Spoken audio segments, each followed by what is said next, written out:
It's a whack-a-mole firefight on the western slope right now as new wildfires keep popping up. Tonight, a new one in Garfield County, just east of Parachute. It's concerning enough that firefighting assets are being moved there from other fires.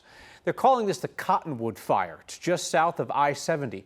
Firefighters got on it around 3 o'clock this afternoon when it was only a few acres, but the wind is driving it close enough to homes that people are being told to evacuate or be ready to go. Our Mark Salinger happened upon this fire while out reporting on other wildfires in western Colorado. And Mark, tell us about these resources that are shifting, kind of like you did from other fires to this one.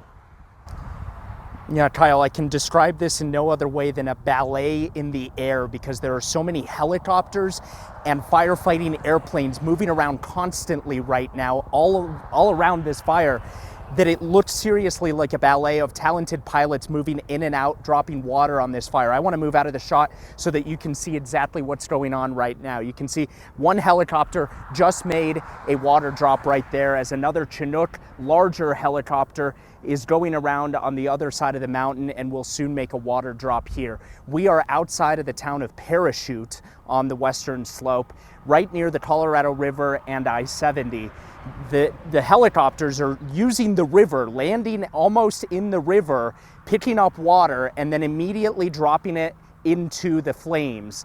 We've seen at least 5 helicopters here and 5 firefighting airplanes here over the past couple of hours since this wildfire has spread and continued to grow. It is threatening homes. There are evacuations, though at this time we don't know if any homes have been damaged. You talk about resources being shifted from the western slope, from those wildfires that we've been talking about from the last couple of days. We saw a massive aerial attack here, and we are continuing to see it as they are clearly concerned about this fire continuing to spread. You see one of those helicopters right now coming right above us. It's probably going to come in here for a landing here in just a second. I guess it doesn't really land, but it hovers above the Colorado River for just a couple of minutes, picks up all of that water, and then dumps it on the flames just a couple hundred yards away. In a sense, they're lucky that this fire started so close to a water source. But Kyle, at the same time, this shows just how dry and hot it is in this part of the state because the fires just continue to pop up and spread. And they don't have the ability to knock stuff down fast if so many assets are in other places working on other fires. And Mark, as you well know, because you reported on this before your Western Slope road trip covering fires, Colorado's best known air asset for fighting wildfires isn't in the mix.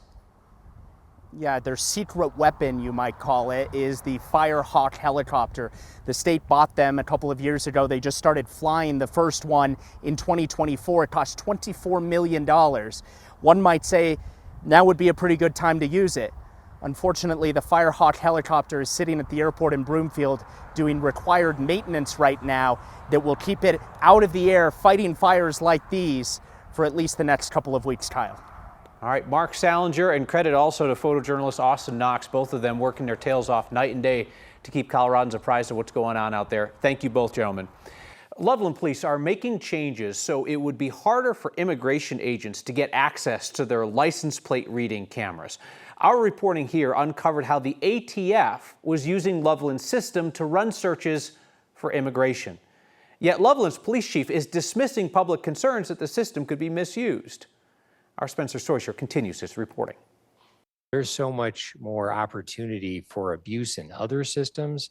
I'm mystified as to why we're focusing on a license plate reader. Loveland Police Chief Tim Duran told a police advisory board last week that he doesn't get why people are questioning how LPD is using its Flock automated license plate reading cameras and their data. I'm just mystified. We reported last month that Loveland Police gave the ATF access to its account, and the ATF used Loveland's account to run searches for ICE. It does not collect PII like you might be led to believe in some of the news reporting. That abbreviation, PII, Personal Identifying Information. Primary focus is the rear of the vehicle where license plates are required. There's an issue with the chief's statement. Senate Bill 21-131 created a broad definition of personally identifying information that includes license plates. Democratic State Senator Julie Gonzalez sponsored a bill that became law in 2021.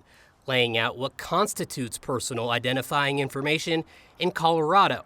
This year, she sponsored another bill turned law, restricting local agencies from sharing PII with immigration enforcement without a warrant, court order, or an ongoing criminal investigation.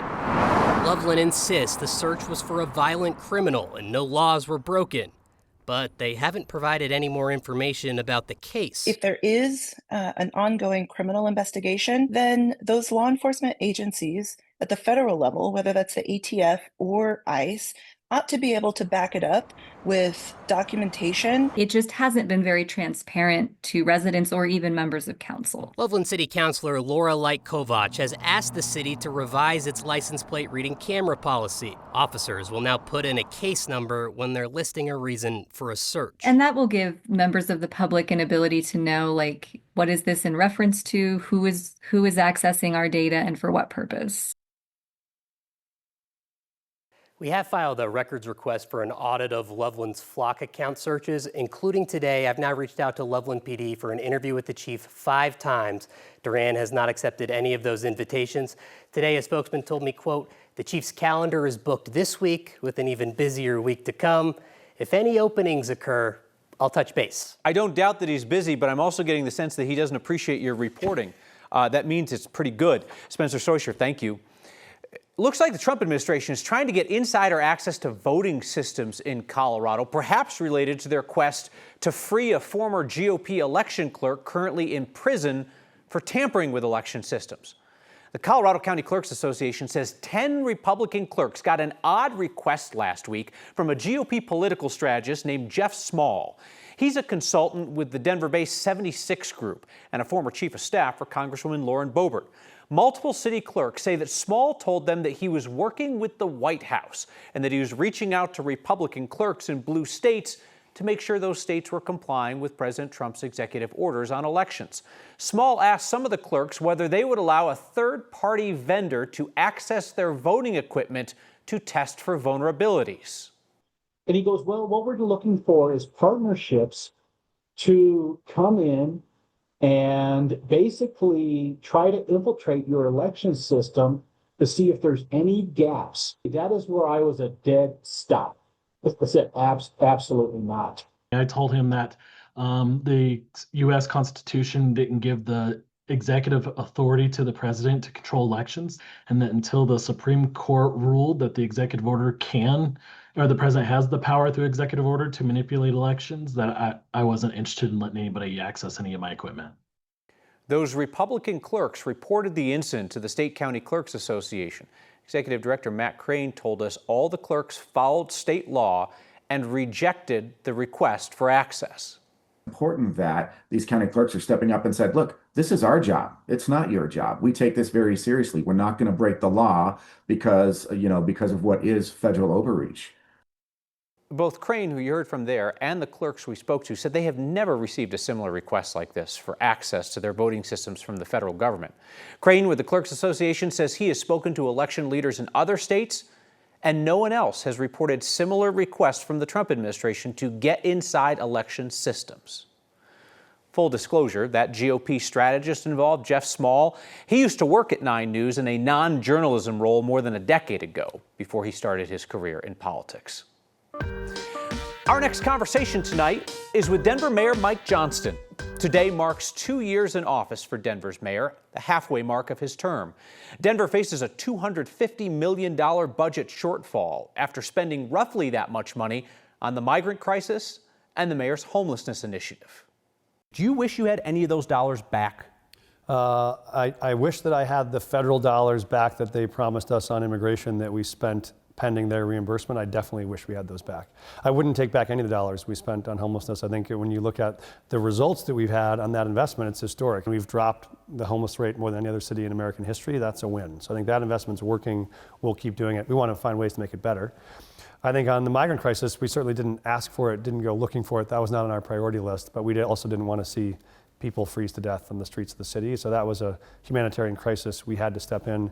I wish the federal government had come through on their promise to reimburse us, but I wouldn't change our response. Because, I mean, you know your critics, especially those on the right, many of whom don't live in the city of Denver, but care about Denver, right? Draw a straight line between your spending on migrants and your spending on homelessness and the city's current financial position. Why isn't it fair to draw that straight line? Yeah, I think because the facts just don't bear that out. If you want to look at a direct line of what's happening on the budget crisis, it is that every year in the last 15 years, the city has averaged about a 5% increase in sales tax revenue every year. This year in 2025, that increase is at near zero. It's at 0.3%. And so what's happened is with the global trade wars and economic recession fears and the uncertainty of the president, people are afraid to buy a new refrigerator or go out to dinner or go on vacation. And that is why our sales tax revenues are flat. And when you have a growing government and flat revenues, that math doesn't work. And so we'll make the hard decisions like any business or family does. If you got less money coming in, you got to find a way to make the budget balance. So we know violent crime in Denver is dropping. Yes. But you're still having a hard time convincing people to come down, especially to downtown Denver. And right, that's influenced by a lot of things. There's memories of the pandemic era crime surge. There's the way that local media fixates on crime. There's also the thing that's happening now in conservative culture, where conservatives are trying to convince other conservatives that cities are scary and that you shouldn't go to them. All those things being what they are, how do you break through that and convince people to come back to downtown Denver? Yeah, it's a couple things. One, we still think facts matter. So yes, the fact that the murder rate is down 58% in Denver, that's the biggest drop of any city in the country. We're going to keep saying that over and over because it's important to know that. The second is respond to people's concerns. This is why we created this dedicated downtown Denver police unit. So now we have 10 officers on foot, we have 10 officers on motorcycles, 10 officers on bikes, we have officers on horses. We've really surged capacity. I walk 16th Street a lot. I can't make it 2 blocks without seeing an officer of some sort. So we've done that. And the third really is moments of joy. Like we will have to create incentives to lure you back down, right? The Fisher concert we had outdoors on 16th Street. First time my 16-year-old son has begged me to come to 16th Street. That was a success for us. We'll keep doing those things, Outside Fest, a lot of those, that invite people back because we do think those moments give you a new memory of Denver. Because a lot of folks will say to me, I don't come downtown. I say, when did you come the last time? And they'll say 2020. And I say, okay. You got to give us another chance. You get why they don't have a good memory. I get why they don't have it. I remember that too. I was working downtown every day then. It wasn't a good memory. So we got to make new ones. In a moment here, we will hear whether the mayor thinks that taxpayers should help pay for a new stadium for the Broncos, and whether the mayor wants the governor to build his controversial pedestrian bridge right in the middle of the city. A bunch of other ideas he could use if he wants them. And one of Colorado's poorer communities is divided about whether to welcome all of the jobs that would come with a new ICE detention facility. That's next.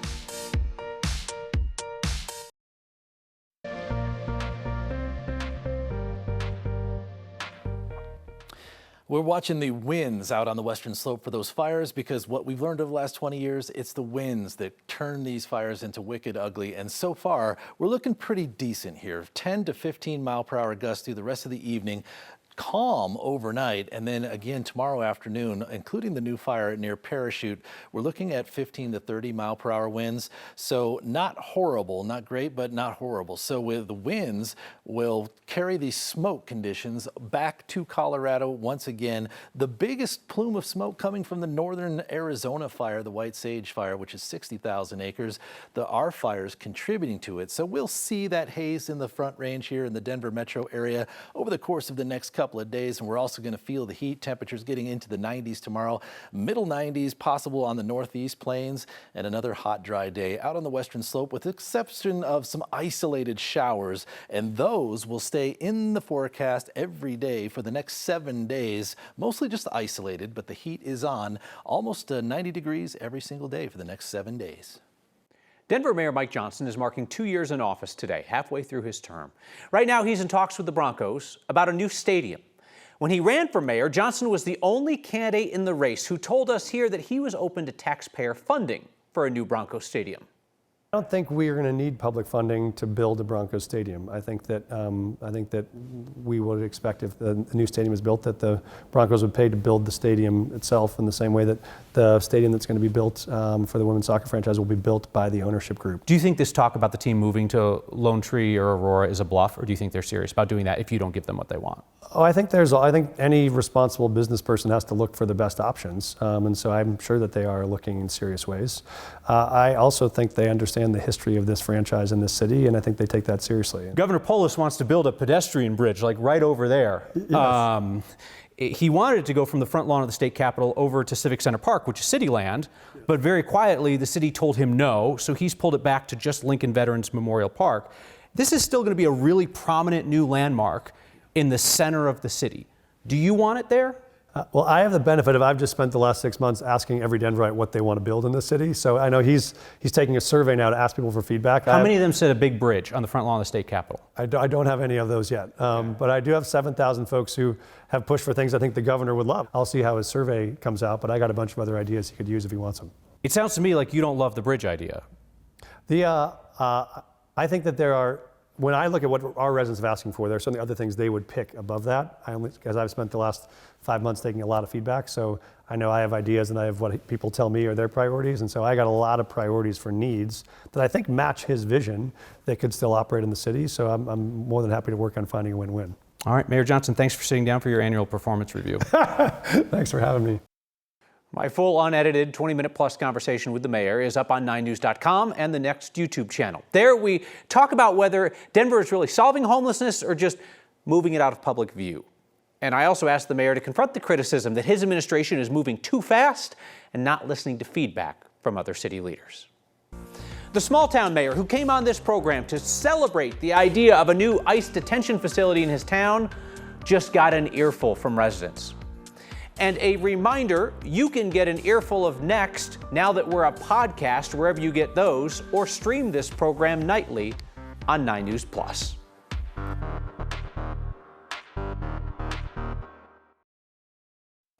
Some folks in one of Colorado's poorer communities say the economic benefit from an ICE detention center there would not be worth the moral trade-off. The mayor had come on here to say, you know what, ethics aside, the town just needs the jobs. The former Huerfano County Detention Facility in Walsenburg, which is owned by the private prison operator CoreCivic, is one of 6 locations in Colorado being considered for new ICE detention facilities.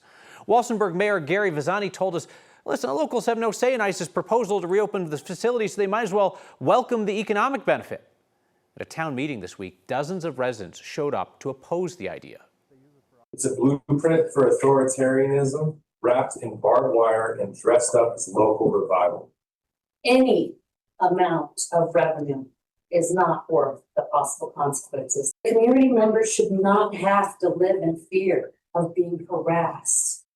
Mayor Vazani's not backing down. He said that ICE could do some good in their community. He said, quote, there's a lot of bad people out there. I do not believe that we have any control over ICE or CoreCivic or any of that. I do believe, however, to be a little bit combative, that ICE is a federal government arm agency that do some good things too. There's things that need to be cleaned up. Now, are they doing it right? I don't know. So it's interesting. The prison is not the only site that ICE is considering in Walsenburg. Their short list also talks about a soft-sided detention facility there, like tents or something. They're also considering facilities in Colorado Springs, Hudson, and La Junta. You'll get the last word. Your feedback is next. Feedback from Jeff. You frequently wear questionable jackets. Fair. You're occasionally a little too arrogant for my taste. Fair. But you ask good questions and don't let politicians skate by. Text says, Kyle always asks Democrats tough questions, but Republicans not so tough. Why? I think if you were to review my newsmaker interviews over the years, you would discover that that's nonsense. We do ask a lot of questions of Democrats in power just because Colorado doesn't have a lot of Republicans in power.